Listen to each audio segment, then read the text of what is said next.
हेल' लोगोफोर दिनै 5 नभेम्बरजों सोमोन्दो थानाय माखासे गोनां रादाबफोर आरो खौरांफोरखौ नोंथांमोननो होदों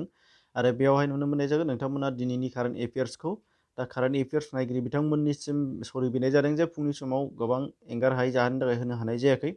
अब्लाबो दिनैहाय बे बेलासि समाव होनो लानाय जादों बिनि पिडिएफ फाइलबो नोंथांमोना मोनगोन डिसक्रिपसनाव दा फैदो फारि नायलांदिनि बुजायनायजों लोगोसे जे फार्स्टआव नुनो मोननाय जादों जे पान्जाबनि जिराकपुराव स्पर्ट्स अथरिटि अफ इन्डियाया गोदानै रिजनेल सेन्टार खुलिनाय जाबाय होनदों आरो बेयो पान्जाब रायजोनि पान्जाबखौ नोंथांमोना नुनो मोननाय जादों नैबेयावखिनियाव दङ बेनिफ्राय पान्जाबनि बिनिनो नुनो मोननाय जादों जिराकपुर नैबे रेड कालारा पान्जाबनिनो जिराकपुर डिस्ट्रिक्ट बे डिस्ट्रिक्टआव बिथांमोनहा स्पर्ट्स अथरिटि अफ इन्डियाया रिजनेल सेन्टार खुलिनाय जादों होनदों आरो स्पर्ट्स अथरिटि अफ इन्डियानि सोमोन्दै नोंथांमोनहा मिथिनो मोजां जागोन जे गायसननाय जादोंमोन 1965 बेनिफ्राय भारतनि कनस्टिटिउसन अफ इन्डियायानो बेखौ गायसननानै होदों हेडक्वार्टार निउ दिल्ली बेनिफ्राय नुनो मोननाय जागोन दाखिनि सोलिबाय थानाय माखासे बिथिंफोरखौ नोंथांमोनहा जे IAS चेयारमेन एन्ड मेनेजिं डाइरेक्टरा जाना दं IAS D.P. प्रसाद बिथाङा नैबेहाय दङ नोंथांमोना नुदों दा बेनि सोमोन्दै नोंथांमोनहा नायनानैबो लानो हानाय जागोन गावबा गावनो बेनिफ्राय दङ नेक्स्टआव नाम्बार 2 मालाबार नभेल एक्सारसाइज 2020खौ जोङो वेस्ट बेंगलनि बेंगल बियाव अर्थात सोनाब बंग'नि लैथोसायाव बाहाय जागायजेननाय जाबाय होनदों आरो बेयावहाय गासै 3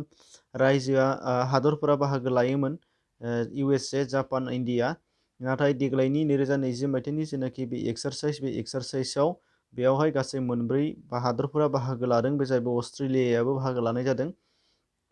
बेनिफ्राय नाम्बार 3 हिसाब दङ क्रिकेटार मार्लन सामुएल बिथाङा क्रिकेट टीमनिफ्राय रिटायार जाबाय होनदों आरो बिथाङा वेस्ट इन्डिसजों गेलेयोमोन दा बिथांनि सावगारिखौ नोंथांमोननो होनाय जादों बेनिफ्राय बे वेस्ट इन्डिसनि जिहेतु केप्टेन माबा गेलेगिरिमोन दा बे वेस्ट इन्डिसनि सोमोन्दै नोंथांमोना टीमनि सोमोन्दै मिथिनो नांगोन बेहाय जागोन बाहाय दङ वेस्ट इन्डिसनि सोमोन्दै बेयाव कचआ जानानै दङ फिल सिमन्स बेनिफ्राय केप्टेन जानानै दङ किरन पलार्ड बिथाङा जाना दङ वान डे केप्टेनाबो दङ किरन पलार्डआनो बिथां बेनिफ्राय नेक्स्टआव दङ जे national mission for clean Ganga आरो मिनिस्ट्रि अफ जल शक्ति बे मोननैजों गंगा उत्सव 2020खौ खुंदों होनदों आरो बेखौ खुंखांनाय जाबाय थांनाय 2, 3 आरो 4 नभेम्बराव बेखौ खुंनाय जादों नोंथांमोननो बेयाव दिन्थिना होनाय जादों मोननै मा बिथिङा लोगो लादों होनदों national mission for clean Ganga आरो मिनिस्ट्रि अफ जल शक्ति बे मोननैजों बाहागो लानानै खुंफुंनाय जादों गंगा उत्सव 2020खौ दा सोङोबा बेबायदि सोंनाय जागोन जे नेशनेल मिशन फर गंगा आरो मिनिस्ट्रि अफ जल शक्तिया मा उत्सव फालिदोंमोन नङाबा गंगा उत्सव 2020खौ सोर खालामदोंमोन सोर अर्गेनाइज खालामदोंमोन बिनि सोमोन्दै सोंनो हागौ आरो खुंनाया जाहैबाय 2, 3 आरो 4 नभेम्बर बेनिफ्राय दङ इन्टार प्रिलिमिनारि इउनियनआ गोदानै प्रेसिडेन्ट थिसनबाय होनदों इन्टार पार्लियामेन्टारि इउनियन बे दा इन्टार पार्लियामेन्टारि इउनियना प्रेसिडेन्ट गोदान थिसनदों दा बेयो जाहैबाय डुवार्ट पेस' बे बिथाङा जानानै दङ होनदों गोदानै दा इन्टार पार्लियामेन्टारि इउनियना मा बुस्थु बेखौ नोंथांमोननि सिगाङाव दिन्थिनानै होनाय जादों जे इन्टार पार्लियामेन्टारि इउनियना जाहैबाय मुलुगाव जेसेबांनाखि पार्लियामेन्टारि गभर्नमेन्टफोर दङ पार्लियामेन्टारि सरकारफोर दङ जाय हादोरफोराव बिथांमोनहा मोनसे अर्गेनाइजेसन दङ बेखौनो इन्टार पार्लियामेन्टारि इउनियन होनना बुंनाय जायो दा बियो नोंथांमोना नुदों 1889आव बिथांमोनहा गायसननाय जादोंमोन बेयाव फाउन्डार हिसाबै दङ उइलियाम राडाल क्रिमार बिथां बेनिफ्राय हेडक्वार्टारा दङ जेनेभा आरो सुइजारलेण्डआव दा गोदानै थिसनजानाय प्रेसिडेन्टआ जाहैबाय नोंथांमोना सावगारियाव दिन्थिनो हादों नैबेनोमोन दा बेनिफ्राय नेक्स्टआव नुनो मोननाय जागोन माइक रिडवुड कम्पानिया भारतनि मादाव गिबिसिन 100% टेक्स फ्रि मोननो हानाय जादों होनदों दा बियो मा होनदों माइक रिडवुड मुंनि मोनसे कम्पानिया भारताव गिबिसिन जेबो इनकाम टेक्स लायाजासे सोलिनो हानाय मोनसे कम्पानि जानानै फैदों होनदों बियो फार्स्ट टाइम भारतआव ओमफ्राय बियो 2 नभेम्बरनिफ्राय जागायजेननानै फैगौ 2024 मायथाइनि 31 मार्चसिम बियो सोलिगोन होनदों आरो बिनि उनावहायबा बेयाव टेक्स लानाया जाफिनगोन होनदों दा बे टेक्स फ्रि खालामनाया 2 नभेम्बरनिफ्राय 2020निफ्राय 2024नि 31 मार्चसिम सोलिगोन बेनिफ्राय दङ तान्जानिया हादरा गोदानै प्रेसिडेन्ट थिसनदों बे जाहैबाय जन मगुफुलि बिथांखौ थिसननाय जाबाय सावगारियाव नुनो मोननाय जादों आरो तान्जानियाया नोंथांमोननो वर्ल्ड मेपआव दिन्थिनो होदों बे रेड कालारा दा बे केपिटेल ददमा बेनिफ्राय दासान्दि बेयाव तान्जानियायाव सोलिना दङ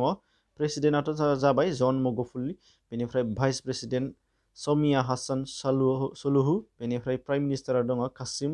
माजालिवा, दा बिथांमोना जाना दङ। बेनिफ्राय नेक्स्टआव नुगोन जे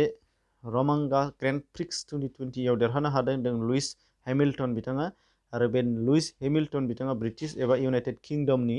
सावगारियावबो नोंथांमोना दिन्थिनाय नुनो मोन्दों। दा बिथाङा गोबां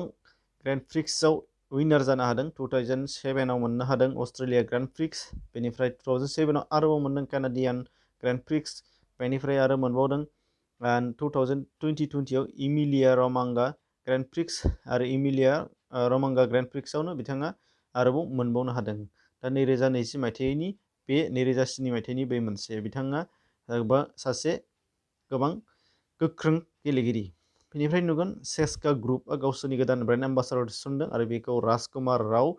बिथांखौ थिसनबाय होनदों। सेस्का ग्रुपआ गोदानै एम्बासाडर हिसाबै गावसोरनि बेखौ राजकुमार रावखौ थिसनबाय होनदों। बेनिफ्राय दङ बर'फोरनि रादाब एबा आसामनि रादाब, बाहाय नुनो मोननाय जागोन नोंथांमोना आसामनि बुरलुंबुथुरनि सायाव 7थि दालां गायसनबाय होनदों। 7थि दालां, दा बे 7थि दालाङा जागोन होनदों सा गुवाहाटि आरो खोला गुवाहाटिखौ फोनांजाबगोन होनदों। बेखौ हिमन्त बिश्व शर्मा बिथाङा गाव फोसावना होदों, आरो बिथाङा गावनि इन'ग्रेसन खालामदों जे लुफुंनो थाखाय बिथांमोना जागायजेनबाय, आरो बेखौ 2023 मायथाइनि आगष्ट दानसिमाव फोजोबनाय जागोन होनदों। आरो बेयाव गासै 2600 कौटि रांनि बाजेट जथुमनाय जादों होनदों। दा मालानि समाव लुफुंजागोन जों बेखौ बुंथ'नो हाया, नाथाय आसा खालामनो हायो बिथांमोना जाहाथे थाबैनो मावफुङो आरो सुबुंफोरनि थांलाय फैलायनि थाखाय राहाया जाना फैयो। 7थि दालां जागोन बियो, नामखौ बुंथ'नाय जायाखै। बेनिफ्राय नैबे मिथिनो गोनां बाथ्रा जे क'क्राझारनि बिसमुरि जालाखो मुंनि मोनसे बाजाराव बिस गोनां चक्लेट मोनजाफ्लांदों होनदों, आरो बेयाव बिमा फिसा सानैया गोब्राब जोखोम जादों, आरो देहा फाहामसालियाव लानानै दा थासारिया मोजाङाव फैबाय होनदों। बिथांमोनहा रबिलाल बसुमतारीनि बिसि आरो फिसाज्ला सानैमोन होनदों, बिथाङा बेयाव बुंनाय जादों। दा बड'लेण्ड बुब्लि खौरांनिफ्राय लाबोनाय जादों, नोंथांमोना बेयाव थांनानै नायबानो जाबाय, डिसक्रिपसनाव लिंक होनाय जादों, बेजों थांनानै खोनासंहैबानो जाबाय। बेनिफ्राय नुगोन बाहाय बिटिसि इलेक्सनाव जानायनि सिगां गोबां जायगायावनो दुंहाव थासारि सोलिगासिनो दङ। दा बेबायदि थासारियावनो सुख्लाय सेरफां ब्लक UPPLनि सुबुं फोनांजाब नेहाथारि बिपिन लाहारि आरो बिथांनि बिसिखौ थांनाय मोनायाव थांनाय साननि बेलासियाव सोरबा दुथांफोरा सिनाय मोनैफोरा सिलाइ दिन्थिनानै सिगिफैदोंमोन होनदों, आरो बेखौ बिथांमोना दुखु मोननाय फोरमायदों जे डेम'क्रेटिक हादोराव बयहाबो मोन्थाय दङ, जायहा जेखौ गोसो बिथांमोनहा बेखौनो बिजाथि हिसाबै देरहाहोनो हानायनि मोन्थाया दं। जिहेतु दा बेयाव सिगि सेवा खालामनांगौनि गोनांथि गैया, बेखौ बयबो दुखु मोनदों आरो खावलायनायखौ नुनो मोननाय जादों। बेनिबो लिंकखौ डिसक्रिपसनाव होनाय जादों, नोंथांमोना नायनो हागोन। दा बेखिनि दिनैनि थाखाय एसेनोसै, गोजोन्थों।